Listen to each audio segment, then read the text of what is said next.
Hi everyone, this is Flavia and welcome to another Christmas all year round edition. In case you are new to this channel, Christmas is my favorite holiday and I love making Christmas note cards all year round, so I get the chance to play with my seasonal supplies more often. And in today's video, we will be creating a couple of Christmas note cards featuring some of Spellbinders October clubs, which are all about the holidays. Spellbinders offers many club subscriptions and I'm a huge fan of these clubs since the quality and the designs are exceptional. Let's begin by taking a closer look at some of Spellbinders October 2024 club kits.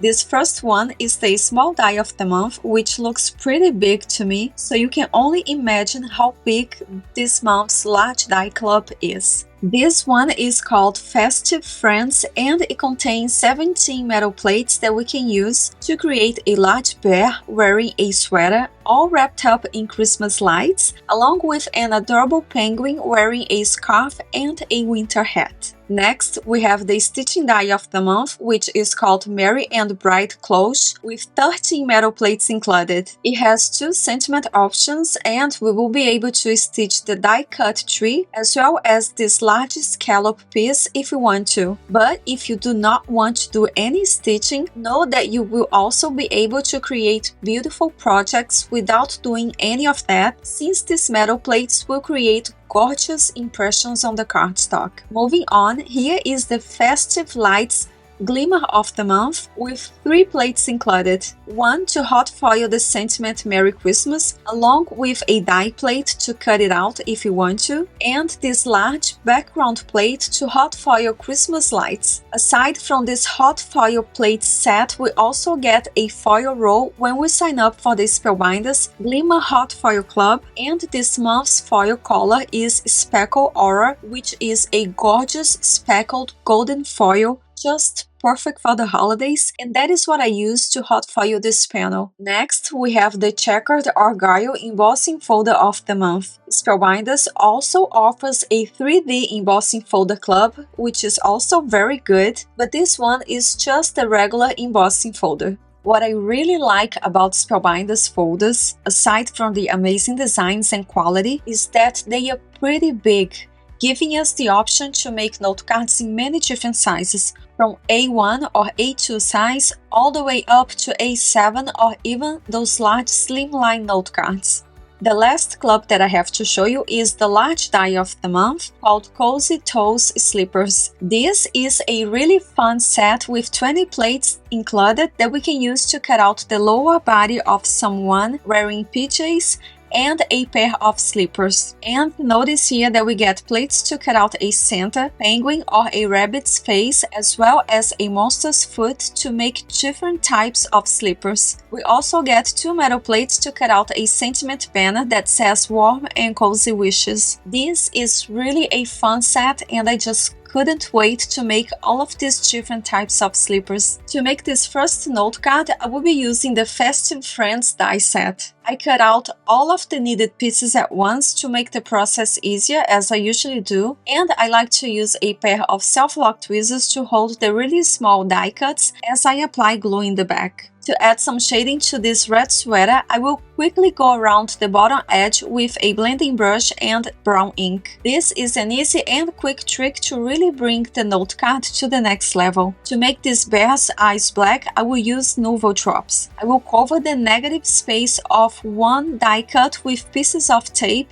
and then add a generous amount of Nuvo Drops around the eyes area without trying to make it perfect. Then I will glue the other die cut on top and the right amount of Nuvo Drop will come out through the negative space for the eyes. I cut out most of these pieces from cardstock scraps from various brands. I have drawers full of cardstock scraps since I don't like wasting them. I save even the smallest pieces, and small die plates like these are great for using them up. I have recently watched a Jennifer Maguire's video where she teaches how to make a note card that she calls Center Stage, and since it seems very fun and easy to make, I thought I'll give it a try today. So this first note card will have a fun pop-up stage inside and small die die-cut characters, such as these penguins, are great for creating a scene for this type of note card.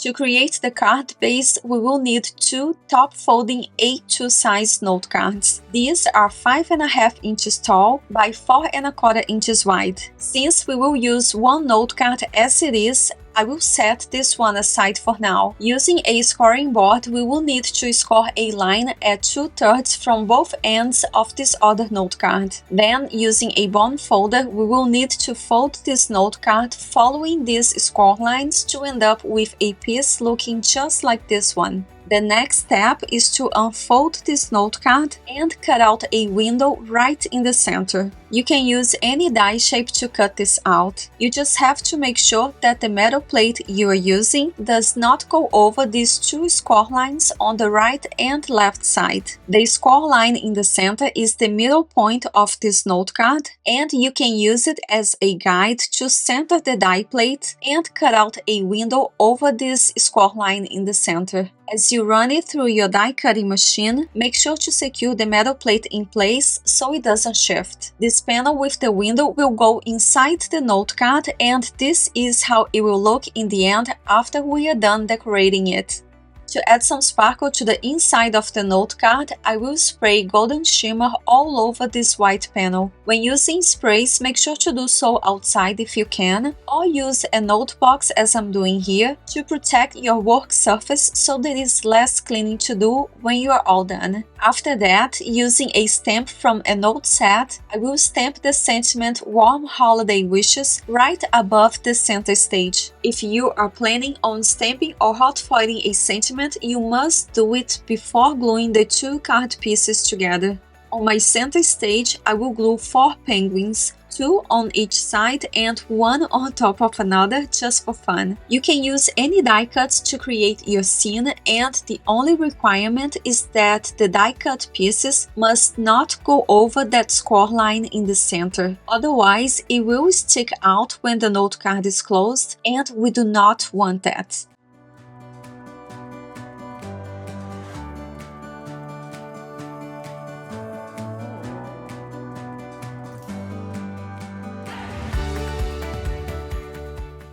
Now, to decorate the background of my center stage, I will hot foil some Christmas lights inside this navy note card. I did some markings with a pencil, so I know where to place the hot foil plate, and I will tape the plate and the foil in place with pieces of low-tech tape. When doing the hot foiling technique, always make sure to trim off any excess foil to avoid overfoiling, and make sure that the pretty side of the foil is facing or touching the metal hot foil plate. And since I have the glimmer machine on, I might as well hot foil a sentiment. On the right side of the screen is my glimmer machine, and when that second light turns on green, it means that the platform is hot enough and ready to go. So I will place both sandwiches on top with the hot foil plates facing down, touching the hot platform. Then I will add the 2 plates that came with the glimmer machine on top. After a few minutes, I can remove the entire platform from my glimmer machine and run it through my Platinum 6 machine just to apply pressure.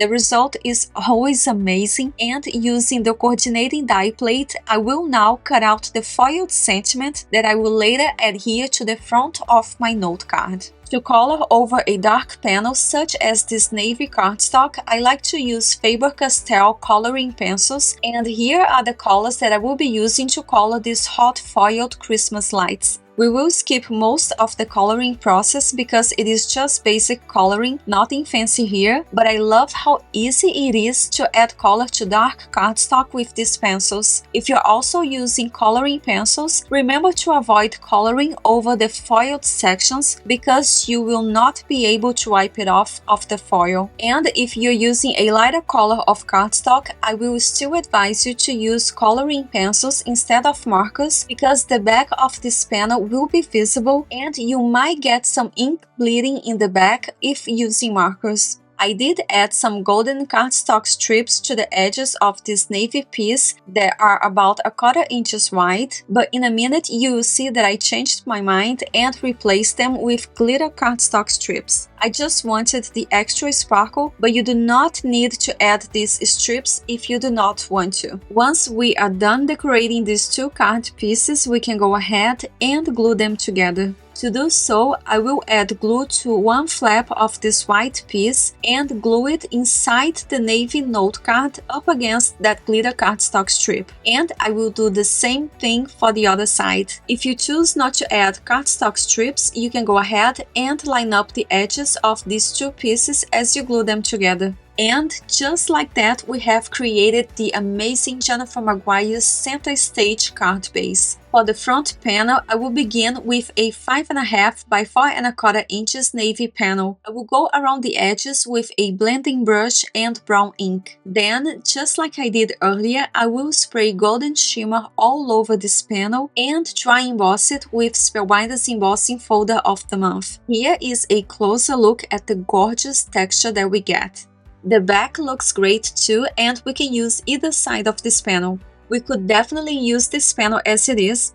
However, I will try and emboss it one more time to add even more interest to this panel by placing it inside the embossing folder in a different orientation and check out the amazing result. I will trim this panel off to 5.25 by 4 inches, and before adhering it to the front of my note card, I will stack a few more panels because this cardstock is very lightweight. To decorate this front panel, I will add that large die-cut bear in the center, but since I want my note card to have a landscape orientation, I will trim the bear sweater a little bit off so it better fits this card size. For the sentiment, I chose to hot foil and die-cut Merry Christmas, which we can see on the left side, and I will adhere it later over the red sweater. I chose a red color of foil for this sentiment, and I will stack a few die-cut pieces just for dimension. When applying liquid adhesive to small die cuts, I find it very helpful to use a small needle tip bottle for more precision, but whenever I apply too much glue and it is oozing out on my note card, I simply wipe it off with a piece of paper towel or clean cloth before the glue dries. To make my own envelope, I used 2 metal plates included in the Stampendas A2 gift card holder and envelope die set. I love making my own envelopes with this set, and I use it all the time. If most of your note cards are also A2 size, I highly recommend this die set. We can create a pocket-shaped envelope with either a portrait or landscape orientation, depending on how we glue these two pieces together, and I love that we have these two options. Here is a closer look at the completed note card, and I love how it turned out. And I actually made a few more note cards a few days after recording this video, since it is so much fun and really easy to assemble the die cut pieces.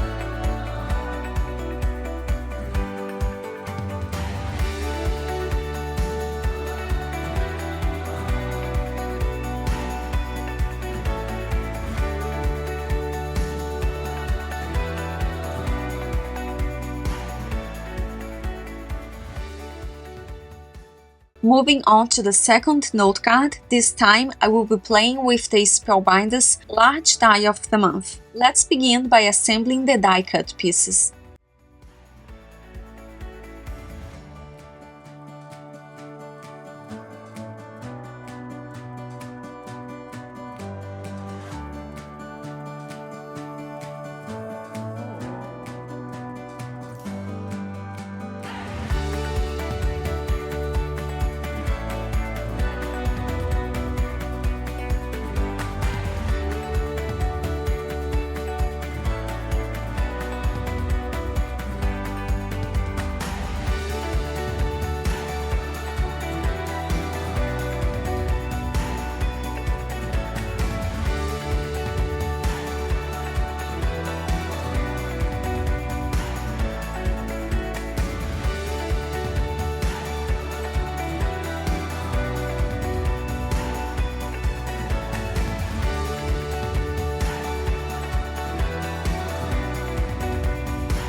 With all of the die-cut pieces assembled and ready to go, let's now work on the background panels. For these note cards, I will be using the Spellbinders Night and Day Pines press plates. They are meant to be used with the Beta Press system, which is this one, so we can do the letterpress technique. However, since press plates are compatible with the Spellbinders Glimmer machine, I will actually use these plates today to do the hot foiling technique, so my panels have a lot of shine. With the Night and Day Pines press plate set, we get two plates that will give us the opposite effect. Notice that the plate on the left has the background raised, and that means we will be able to hot foil the background only, and since the plate on the right has the pine branch images raised, we will be able to hot foil only the branches with this plate. Here are a couple of note cards that I made a few weeks ago using this set to do the letterpress technique. To make this note card on the left side, I pressed the top half panel with that plate that has the pine branches raised. I used green ink and Spellbinders Porcelain Beta Press cardstock.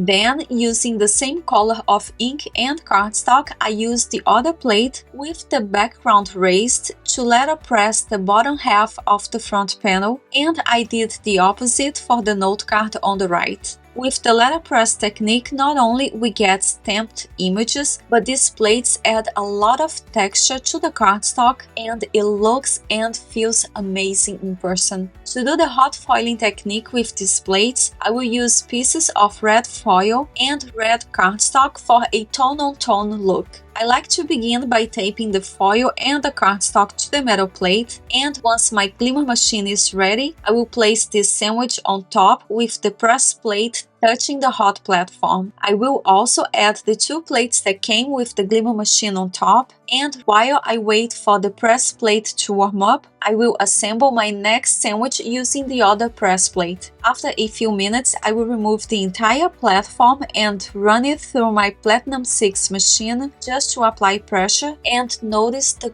gorgeous foiling result as I peel off the red foil.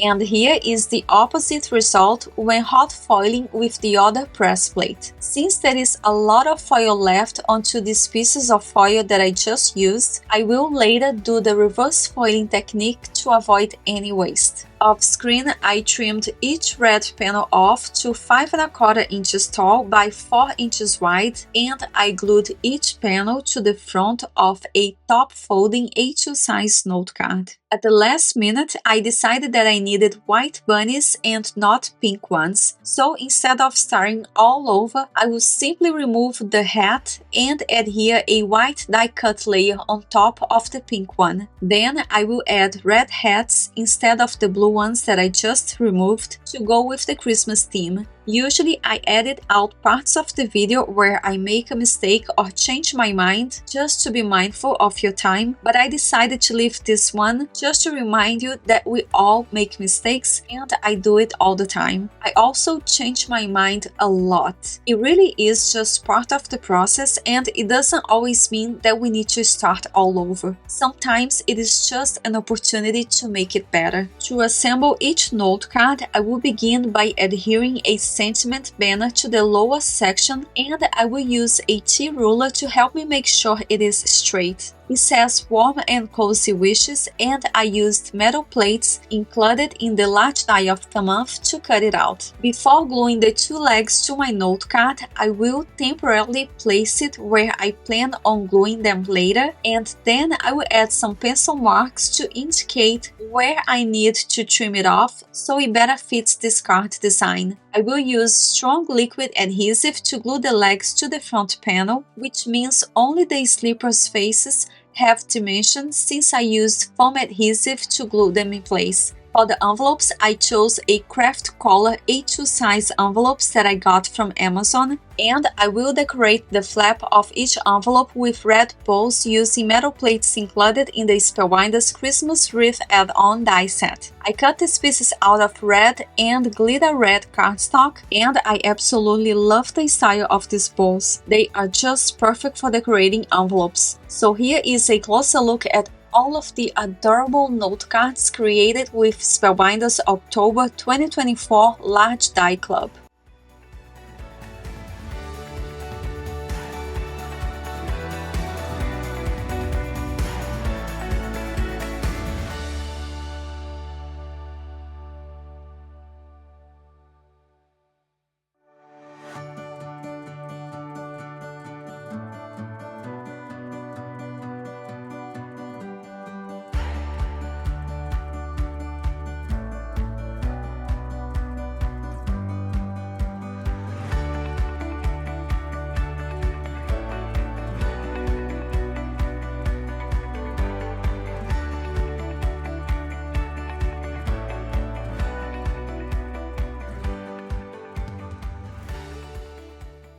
And now to make this last note card, I will be using the Spellbinders October 2024 Stitching Die of the Month. On my desk, I have all of the needed pieces, and I cut most of these pieces out of white cardstock scraps since I have lots of them. To add some color to each white die cut piece, I will be using blending brushes and ink pads. If you're interested, know that you can find the name of each ink color on the top right corner of the screen.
To add some sparkle to my Christmas tree, I will spray golden shimmer all over it. To do the stitching, I will be using DMC floss, but remember that this is definitely optional. And since it is always the same, we will skip most of the stitching process. Because the metal plates leave impressions on the cardstock when we die cut it, so we can use as a guide, the whole process is pretty simple. To stitch the pink Christmas tree, I chose a metallic golden floss, and I will use an aqua color DMC floss to stitch the Christmas tree base and this scallop shaped piece. I decided to adhere a craft color panel that I dry embossed to the front of my A2 size top folding white note card. This panel measures 5 1/4 by 4 inches, and I dry embossed it with the Spellbinders embossing folder of the month that I showed you earlier. To adhere each piece to the front panel, I will be using strong liquid adhesive and the help of a couple of self-lock tweezers to hold it in place as the glue dries, since there is a lot going on in the back of the stitched die cut pieces. Inside the note card, I will add this white panel with a foiled sentiment. I used a piece of foil in the color Sky Bright, and I think it matches the note card perfectly. To finish it off, I will add golden flat back beads. When adding embellishments, make sure to use very strong glue that dries clear and a wax pencil